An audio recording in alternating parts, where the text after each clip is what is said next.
And the feature race of the afternoon, 200 meters, a guy named Carl Lewis and a guy named Michael Johnson. And it's a classic track matchup. You have Carl Lewis, I think the greatest 100-meter runner of all time, moving up to 200 meters. You have Michael Johnson, the man we may yet call the greatest 400-meter runner of all time, moving down to 200 meters. It's going to be a great race. Let's introduce you to two other members of our commentary team. First, the world record holder in the long jump, Mike Powell. Thanks, Vern. I know Carl Lewis and Michael Johnson very well. I've competed against Carl Lewis many times on the long jump, and I know all about the intensity of Michael Johnson. At age 33, Carl Lewis has been written off by many, especially after dismal performances at the Mount Sac relays and the Drake relays. But after running a very impressive time at the New York Games 2 weeks ago, I'm sure he has renewed confidence. Michael Johnson, on the other hand, had a great indoor season. He's also run the fastest outdoors time this year in the 200 meters, and he's had great training. He told me himself that he would like to run a very fast time today and get a chance to compete in one of the best 200-meter runs of all time and maybe prove himself as being one of track's elites.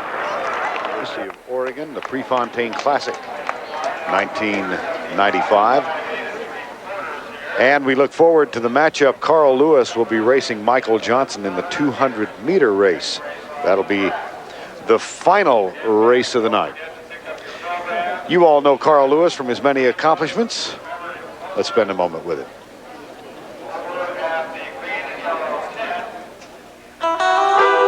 He is starting to gray now, perhaps the only concession Carl Lewis has ever made to time. In 4 weeks, one of the greatest Olympians in history will turn 34. And some wonder if Lewis's best days are only a memory.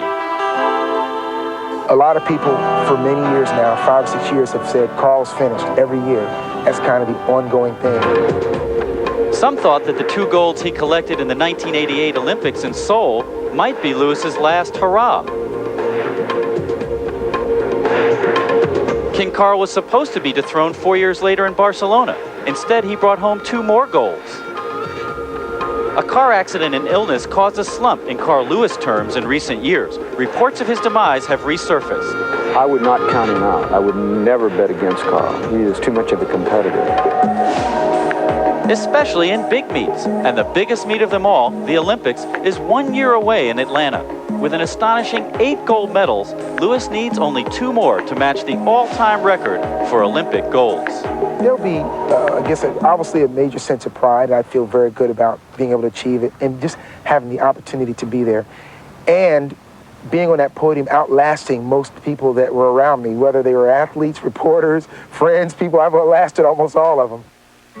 Ironically, even 1 gold in Atlanta might well inspire more affection than the 4 he won so majestically as a brash 23-year-old in Los Angeles.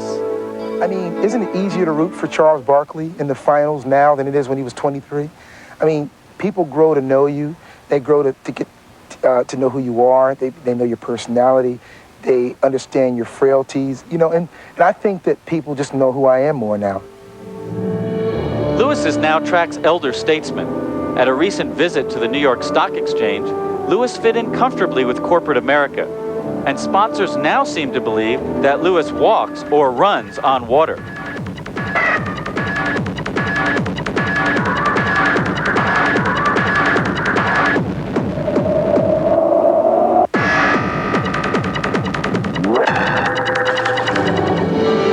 At 33, Lewis is wiser and quieter than the kid who was thrust upon America in the summer of '84. These days, he spends most of his free time at home in Houston. I wouldn't say that I'm a different person. I'm just a more mature person and handle situations better like a 33-year-old would as opposed to a 23-year-old. And Lewis continues to train with vigor. His body is telling him there is still some fuel left in the tank, and his body has never been wrong before. When I know I don't have it anymore, I'm going to walk away from it. I don't have to be an aging fighter out here taking the last licks, running in the B heat. You know, it's not going to be my legacy. My legacy is going to be, hey, he ran the best he could, and then he retired, and he was happy. Carl Lewis will race against Michael Johnson and others in the men's 200-meter, the last event of the afternoon. We've been joined, Craig Masbach and me, by Mike Powell. You know this man fairly well, Mike. Very well, sometimes too well. But Carl, you know, sometimes people think that Carl is not going to compete well because he's getting older. But the thing about Carl, he has a lot of experiences. He's been in a lot of different situations. So he has the advantage of knowing what to do when other people haven't been there before, and that's a great advantage for him. This is a unique look at Carl Lewis, running slowly. We don't usually see this. Mike Powell, I think the thing that I admire most about him is he has natural talent. All great athletes do, but he's a great competitor. People sometimes don't realize that. You've learned that all too well at times, that he can really get up for the big moment. Today seems like a big moment, doesn't it? Exactly. People have been trying to write him off from earlier in this season, as they've been trying to write him off for the World Championships for this season, as they did in 1992.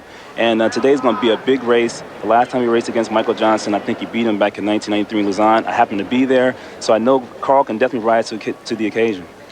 Mike, let me give you a pop quiz live on the air. Okay. Carl Lewis, what's the first thing that comes to your mind? Tough. Olympic champion in the long jump, something that I don't have. That's candid. We are at the Prefontaine Classic. Carl Lewis will be racing against Michael Johnson later this afternoon. And Michael Johnson in the warm-up area, 1992 Olympic gold medalist, has hopes of doubling not in the 100, 200, but the 200 and 400 at the Worlds this year and again in the Olympics. Michael Johnson will compete against Carl Lewis a little later. Let's spend a moment with Michael and Mike Powell. One of the world's greatest sprinters is looking for a change of pace. And here in the first hole, Michael Johnson is aiming for par. You know, this is just too slow for me. Johnson needs to be on the move. He has found the right gear on the track, where he has blistered opponents in the 200 and 400 meter events the last 5 years. I like speed. I have to admit, I'm a speed demon. I drive too fast. I just like speed. Johnson is attempting to become the first man to win both the 200 and 400 meters in the same meet at either the World Championships this summer or at the Olympics next year. Important for me, and what really makes me happy, is to do things that no one else has done before. A sweep of the 200 and 400 would offer Johnson redemption. At the Barcelona Olympics, food poisoning weakened Johnson and he failed to qualify for an individual final. But Johnson may be foiled at the Olympics again. The schedule for the Atlanta Games will not allow him to pursue the prestigious double. I would just hate to have to sit on the sideline, and even if I'm a 400-meter Olympic gold medalist at the time, and have to sit on the sideline and watch some guy winning the 200 that I know I could beat. And I think that that's robbing me of an opportunity to do something special. 10 years ago, he was just another face in the high school yearbook. At Skyline High in Dallas, Michael was the other Johnson. The most famous Johnson at Skyline was Larry, who eventually graduated to NBA stardom. I remember seeing Larry walk down the hallway, at school, and it's just, it's kind of amazing to think, where he's come from and where he is now, because as you can see, Larry's doing very well, and I'm doing okay. Michael's success in track has filled his pockets. He enjoys a comfortable lifestyle in his native Dallas, but he often thinks of those in need at home and abroad. Last summer, Johnson and a few teammates donated money to help the Rwanda relief effort. It made me feel good, not only just because of me. There's another side to us, we're not just dumb jocks out there. We were, everyone was aware of the situation, having read the newspaper. And as much as we travel, we have to be somewhat worldly. But for now, Johnson's focus is clearly on the track, where he hopes to make history later this summer. And Craig, if he's going to make history in the Olympic Games, the schedule will have to be changed? Announcement came out today out of Rome, the world headquarters of the track and field organization. They say they will adjust the schedule to try to make it easier for Michael Johnson to do the double. We talked to Michael this morning. He says the adjustment isn't large enough yet. They're going to have to make the finals on different days. Well, Michael, I know him very well. He's a very determined and focused athlete. And if there's any athlete who's capable of winning the 200 meters and the 400 meters at the World Championships, it is the man, Michael Johnson. In the meantime, he's got the matter of Carl Lewis on his mind. That's coming up here in Eugene later this afternoon. Back at Hayward Field, Eugene, Oregon, the 1995 Prefontaine Classic, and time for the feature race, the men's 200 meters. And there's one of the oldest world records in the books. Manea of Italy, 1979. Mike Marsh, the American record holder. Kirk Baptiste of USA holds the meet record set in 1987. Carl Lewis, a former meet record holder here. And former American record holder, Olympic champion in 1984 in this event. And his chief competitor in this race, this man, ran collegiately at Baylor University, resident of Dallas. They've met before. In 1993 in Lausanne, Switzerland, two generations of track superstars collided. Carl Lewis handed reigning 200-meter world champion Michael Johnson a stunning defeat. It's easy to compare things in the past, and it's easier to pull that back. But I really feel it's a totally different situation. Here we are before the national championships. I did start the season later, but I do feel I'm running very well, and I could win any race that I step on the track right now. I think that the only way to beat me is catch me on a bad day. I feel that confident in my ability that, you know, if I've done what I've got to do, what I'm supposed to do, I don't think that there's anyone out there right now that can beat me when I'm in top shape. Well, you could call it a Texas shootout if you might. Carl Lewis from Houston, Michael Johnson from Dallas. Age advantage, I think, goes to Michael Johnson. The height advantage to Lewis. The weight about the same. I've never seen guys smile in one of these tail of the tape things, though. I don't think they watch enough boxing matches to know what they're supposed to do. And we don't have their reach. Yeah, maybe stride length would be the thing to add to that, but they do know what to do on the track. And I think we talked about with Mike Powell earlier, one of the great things about Carl Lewis is he gets ready for the big occasion. This is clearly a big occasion. Michael Johnson said, you know, he wants to be remembered as one of the greats. He himself doesn't quite think he's done it yet. He needs to win races like this to rise to that level. Michael Johnson captured the World Championships twice in both events. Once, I beg your pardon. Right now, the wind against them, so we're not going to necessarily look for a fast time. Of course, #1 rankings in 200 and 400 twice, the only man ever to do that. This summer, he'll try to win the 200 and 400 at the World Championships. He says that's the sort of thing that will make him remembered for all time in track. Clearly, Carl Lewis's legacy is assured. 8 gold medals in Olympic competition, 8 gold medals in World Championship competition. World Championships are scheduled for Gothenburg, Sweden in August, or Göteborg if you're from Scandinavian background. And the lane assignments for the men's 200 meter.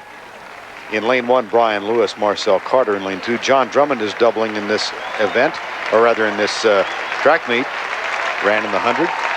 Kevin Little in lane 4, Johnson in 5, Lewis in 6, Brian Bridgewater in lane 7, and Dino Napier runs in lane 8. Michael Johnson likes to run a little bit more in the inside in the 200 meters. He doesn't mind running in 3, 4, or 5. He likes to look up ahead of someone. Lewis, who has the longer stride, likes to be towards the outside, 6 or 7. Feels he could run his own race out there. Michael Johnson says he's won 2 of 3 races over Carl Lewis. The one in dispute was a prelim. Track world doesn't usually count the prelim, so they're really 1-in-1 lifetime.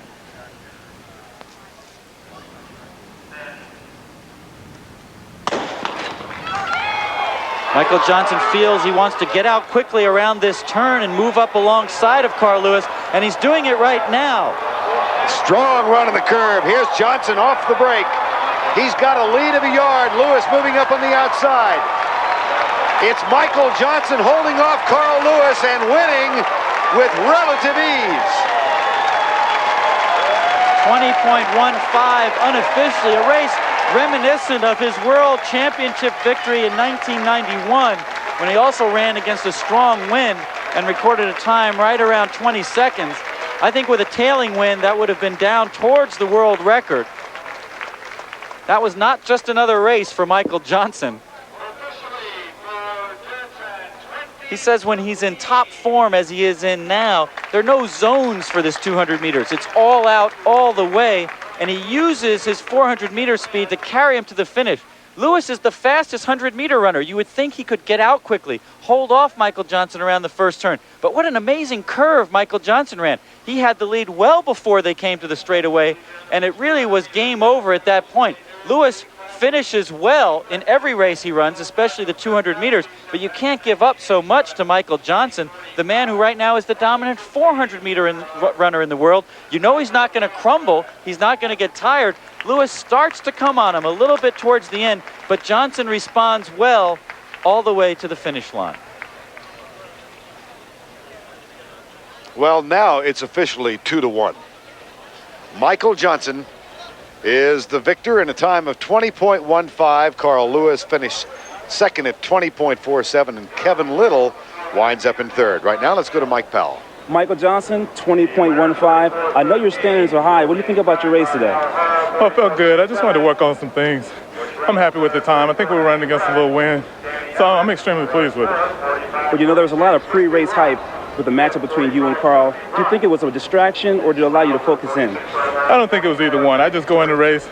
The other 7 people in the race are just people that are trying to prevent me from getting what I want. So I don't see any faces or names when I get in there. All right, thanks a lot. Michelle? All right, thanks. Standing by with Carl Lewis. You really thought you could win this race today, but you had an excellent field of competition. Well, yeah, he did. I did feel I can win, and I still feel good about my race. I'm still not running the top of the first 100 meters I need to, but as we can see, I can still match anybody on the home stretch. Michael's a great sprinter. He ran a great race today, but this isn't the last one. Yeah, and you're preparing for nationals and worlds coming up this summer. How does this help that? It helps quite a bit. I mean, I started training the end of January when a lot of these guys were already running meets. So I'm coming around slower than them, but I feel that I'll be ready a couple of weeks and then I need to be in August. We're looking forward to it. Thanks, sir. You will see me. Vern? All right, Michelle, let's go back, Craig Mass back, and take a look at the race. You see Lewis third from the left of the screen, Johnson fourth from the left of the screen. This was the difference the first 100 meters. Carl analyzed it himself. He's not getting out quickly enough. Johnson ran with a vengeance around the turn, and when it came to the straightaway, Carl closed with his characteristic finish. But Michael Johnson, the style that looks a little funny, but scientists have proven is the best in the world, proves he is the best in the world at the 200 meters right now. Craig, we talked with Mike Powell about his assessment of Michael Johnson's chances of winning both the 2 and the 4. What do you think? I think he has an excellent chance to do it. He feels he can dominate the world at 400 meters. That race he'll be able to take a little bit easily. I think he's a little bit more vulnerable in the 200. If he can win the 400, the 200 can come his way. I hope Olympic authorities will change that schedule so that he'll be able to do the 400, 200 double in Atlanta as well.